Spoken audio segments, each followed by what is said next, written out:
السلام عليكم ورحمة الله. بسم الله والحمد لله والصلاة والسلام على رسول الله وعلى آله وأصحابه ومن والاه. Inshallah, dear brothers and sisters, with another golden piece of advice from the companions of Rasulullah sallallahu alaihi wasallam. The advice that I wanted to share with you today is from the famous companion Sa'ad ibn Abi Waqqas radiyallahu ta'ala anhu, also one of the 10 that were promised paradise by Rasulullah sallallahu alaihi wasallam.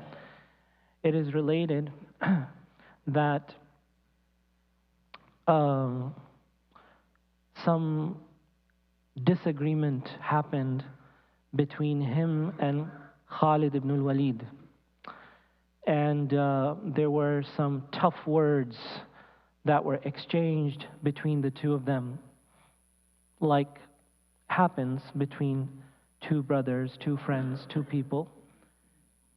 And while that was taking place, there was a man who was with Sa'ad, and so he tried to say something vulgar to Khalid ibn al-Walid in defense of Sa'ad ibn Abi Waqqas. So Sa'ad ibn Abi Waqqas turned to this man and he sternly admonished him, and he said to him, "Ma innama baynana lam yablugh dinana." He told him, "Be quiet, ma, be quiet. What has happened between us, or what is happening between us, is not impacting our deen. It's not something that has reached our deen." In other words, this is a simple disagreement.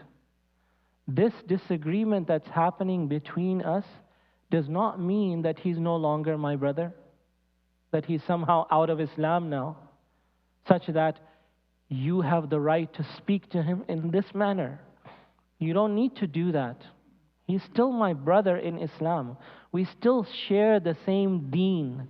It has not impacted his deen, it hasn't impacted my deen. This is an example of adabul ikhtilaf, my dear brothers and sisters. Having a disagreement with somebody is completely normal. It's completely fine. The companions of Rasulullah sallallahu alaihi wasallam did have disagreements with one another. So many examples of that, starting with the mothers of the believers themselves. It is well known for those who study seerah carefully that some of them did not get along with one another. Co-wives, Aisha radiallahu ta'ala anha and Zainab radiallahu ta'ala anha. It is well known that there were two teams amongst the mothers of the believers, and one team was led by Aisha radiallahu ta'ala anha, the other team was led by Zainab bint Jahsh radiallahu ta'ala anha. They did not like one another. In fact, there were incidents where it was very, very obvious, to the extent that sometimes it was embarrassing for the Prophet sallallahu alaihi wasallam. One time Aisha radiallahu ta'ala anha took the plate that came from Zainab's home and smashed it to the ground and broke it in front of the companions. It's a very interesting story. We've talked about it some other time. The point is that they did not get along. They were very jealous about one another. They were competing with one another. And yet, when the slander happened about Sayyidah Aisha radiallahu ta'ala anha, when the munafiqeen started a vicious slander against Aisha, and the word started to go around, and the Prophet sallallahu alaihi wasallam decided to speak to people who were close to him to get their feedback and input about what they know about Aisha, the character of Aisha. Among the people that he spoke to was Zainab. He spoke to Zainab. And Aisha radiallahu ta'ala anha, the one who is telling the story, she said that Zainab was saved by her deen, because that was her opportunity to say something negative about Aisha and make Rasulullah sallallahu alaihi wasallam divorce her. Everybody is talking badly about Aisha. But she said to Rasulullah sallallahu alayhi wasallam, Ya Rasulullah, I fear Allah subhanahu wa ta'ala. I will tell you this, I know nothing but good about her. Just because we have disagreements about certain issues doesn't mean that I'm going to go to this extent.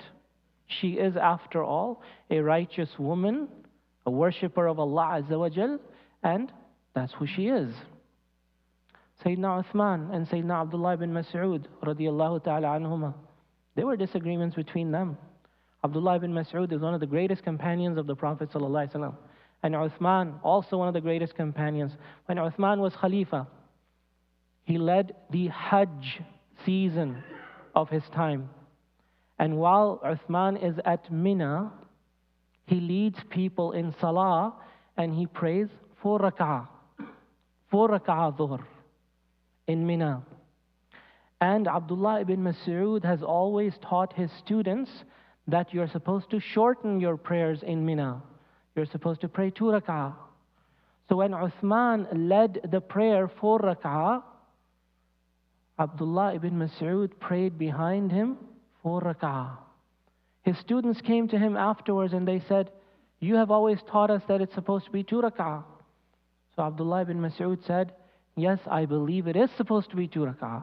And I pray to Allah subhanahu wa ta'ala that He will forgive me and accept my 4 rak'ah as 2 rak'ah. Because Rasulullah sallallahu alaihi wasallam prayed 2 rak'ah here. But I cannot go against Amirul Mu'mineen. That would create dissent in the ranks of the Muslims. And that is not tolerable. He has his ijtihad, I have my ijtihad. He has his fatwa, I have my fatwa. We disagree on this matter, but that doesn't mean I'm going to lead a rebellion against him.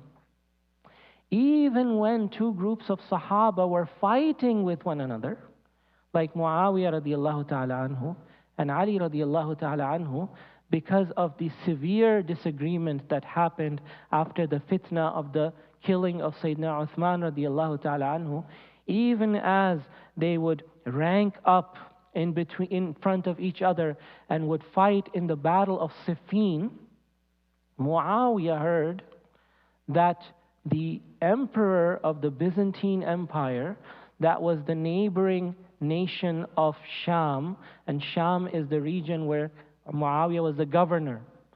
So the neighboring Byzantine regions, the ruler there decided to take advantage of this ongoing civil war amongst the Muslims, and he decided to put together an army and started to march towards some of the bordering regions.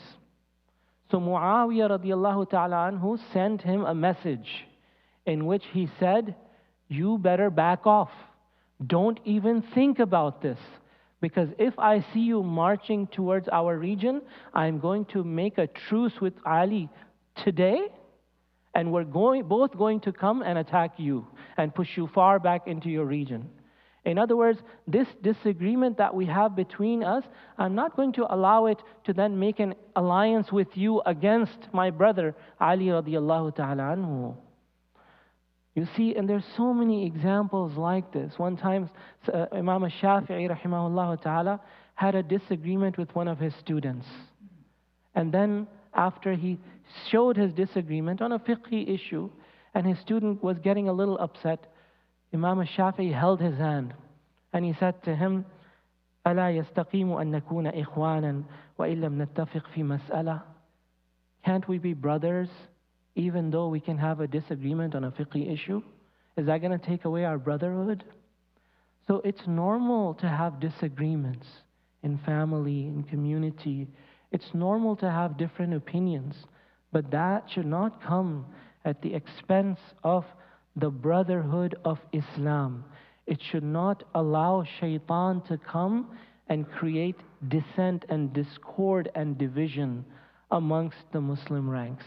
May Allah subhanahu wa ta'ala give us hilm, give us forbearance, give us the proper understanding of this deen, and may Allah subhanahu wa ta'ala unite our hearts and unite this ummah. Ameen ya Rabbal Alameen. Wassalamu alaikum wa rahmatullah.